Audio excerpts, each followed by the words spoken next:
Welcome to Rebelling, a podcast for neurodivergent adults who know life's not all about being normal, it's about being human. On this podcast, we'll explore what it would be like to live in more neurodivergent affirming ways, how to recognize ourselves more and more in the world around us, and feel like we make sense. This is our place to talk, research, imagine, and create a world that includes us. Make sure you subscribe so you can be part of it all. I'm your host, Amy Not Parrish. Let's stop playing it cool. It's time to start rebelling.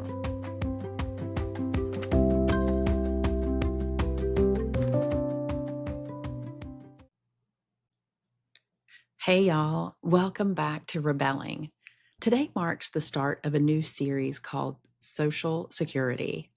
And I don't mean the monthly check you hopefully get someday.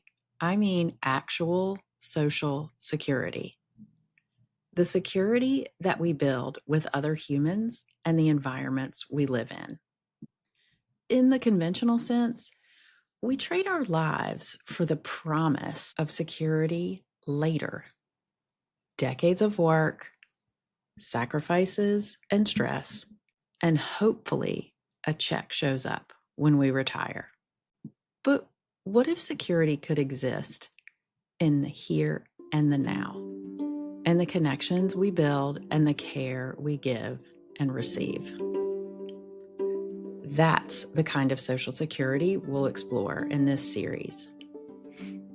In the next few episodes, I want to talk about what security really means and how we create it. My goal with this series is to demolish the idea that the best or only way to be secure is by stockpiling money. We've been sold this idea that security is something you buy, something you earn, something you hoard. But the felt sense of being safe comes from connection, not accumulation. Money keeps concentrating into fewer and fewer hands. People are increasingly isolated, lonely, overloaded, overwhelmed, burned out, and convinced that the only thing keeping them afloat is another dollar. We're stressed because we're chasing a version of security that was never designed to actually work. It was designed to keep us chasing. This social security series is about actual social security. It's about social connections, alternative ways of building security, and safety nets beyond money and material goods. In the upcoming episodes, I'll share thoughts and ideas about what security means and how to create it.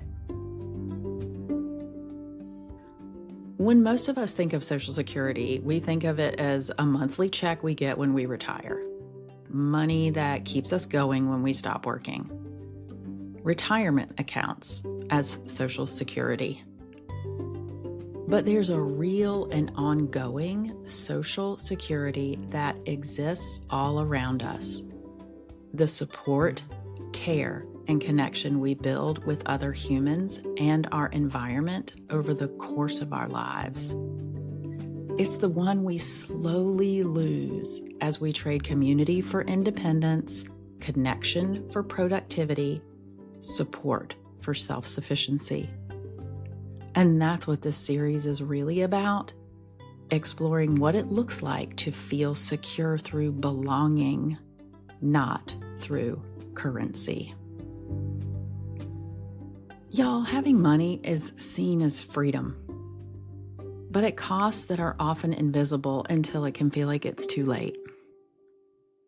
There's this weird self-sufficiency thing that happens where the focus is on external security, but that we make it ourselves when security isn't really possible without connection.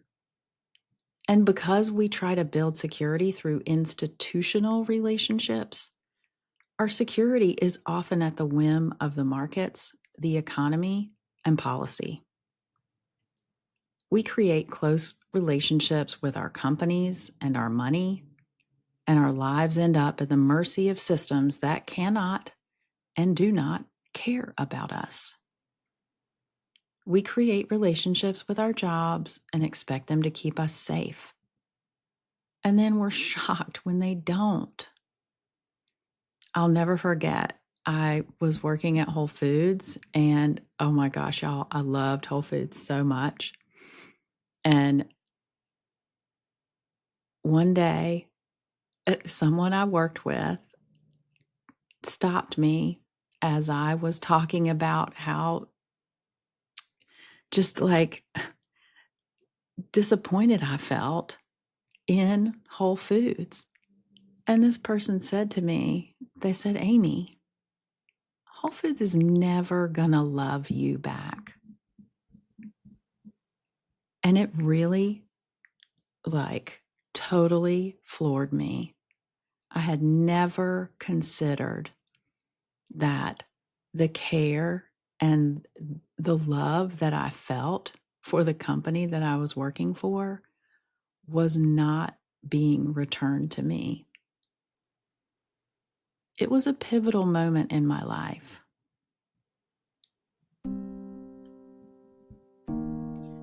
In our society, money is treated like oxygen. Without it, people panic, and with it, we want more.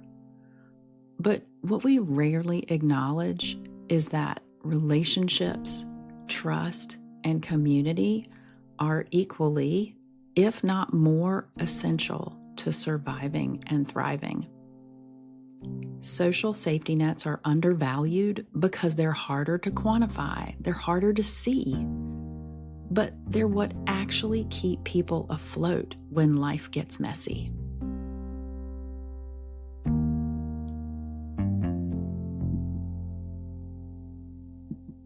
We spend a lot of time talking about what we can afford, what we can manage, and when we do, what we're usually doing is talking about money. I can't afford to quit my job. I can't afford to take time off. I can't afford to not work all the time. We equate more money with more time, with more freedom, with more life. As soon as I have more money, then I can afford to relax. Then I'll have time for my kids. Then I'll have time for myself. But what if security, what if affording isn't actually about money? What if affording and what we can afford is about social security? What if we started saying, I can't afford to miss my children's childhoods. I can't afford to ignore my relationships. I can't afford to put my life off any longer. What if we said things like, I can relax because I am secure socially? So imagine this. You're working a job and it's intolerable, and you've stayed because of the money and the benefits and because you don't see another way out. There are bills to pay, people to feed, life benchmarks to hit, and money is the only way to make those things happen, to create the security. But what if money wasn't the only way? What if you had a community that could shore you up with resources? What would it be like to call people together and say, okay, y'all, I'm struggling and I need help? And what if someone called on you? Can you imagine paying a friend's electric bill for 6 months so they could leave a job that was crushing them? Or having your neighbors help you out with laundry or meals because you're in a hard season? What if our neighborhoods were actual neighborhoods and not just rows of people living next to each other? What if our kids didn't have to leave at 18? What if our aging parents didn't burn through their entire retirement on basic care? What if the people around us were part of our daily lives in small, steady ways?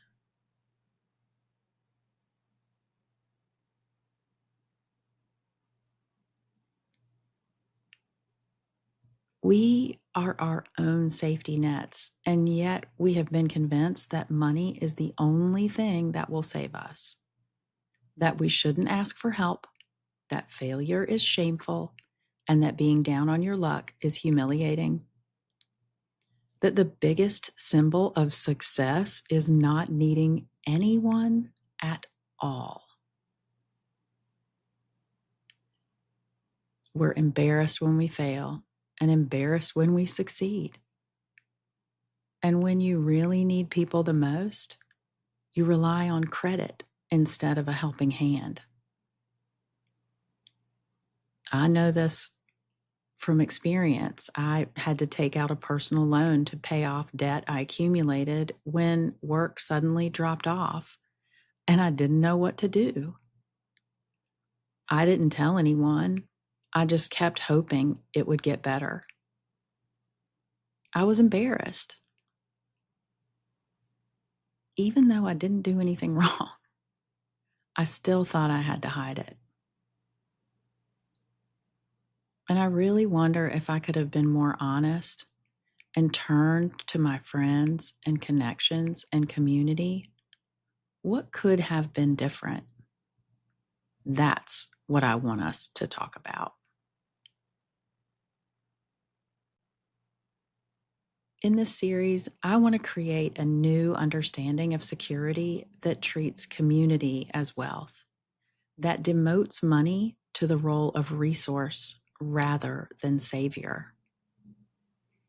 I hear people saying they're lonely, longing to feel like a part of something. And I'm an idealist, but I do believe in the power of our humanity over the power of the almighty dollar. So I'm going to be dreaming big.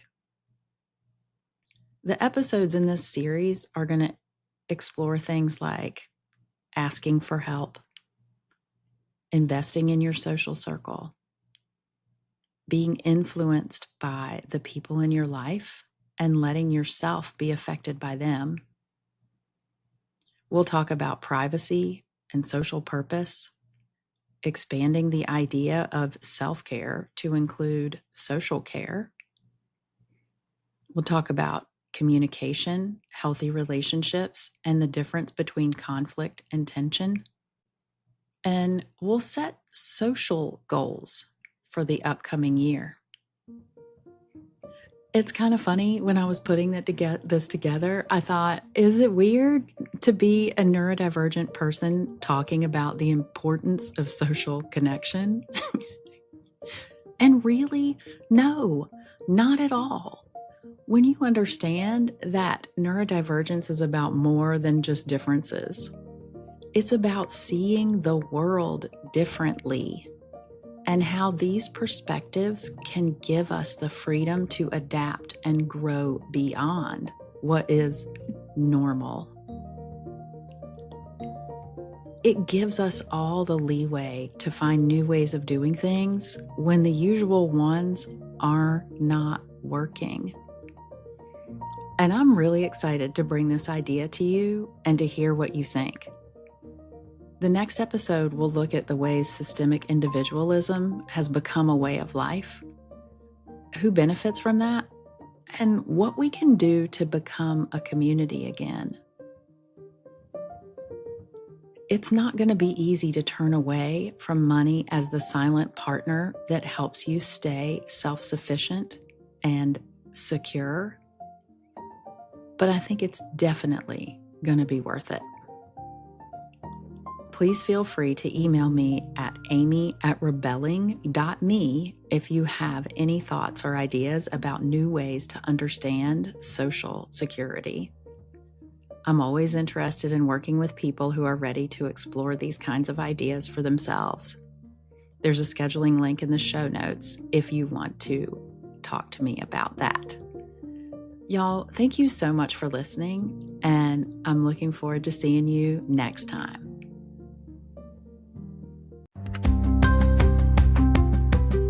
Thanks for taking the time to listen to Rebelling.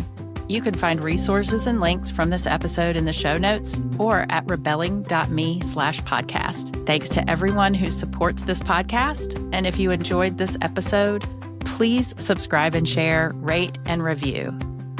Next time, we'll continue our conversation about neurodivergent life. Until then, keep rebelling.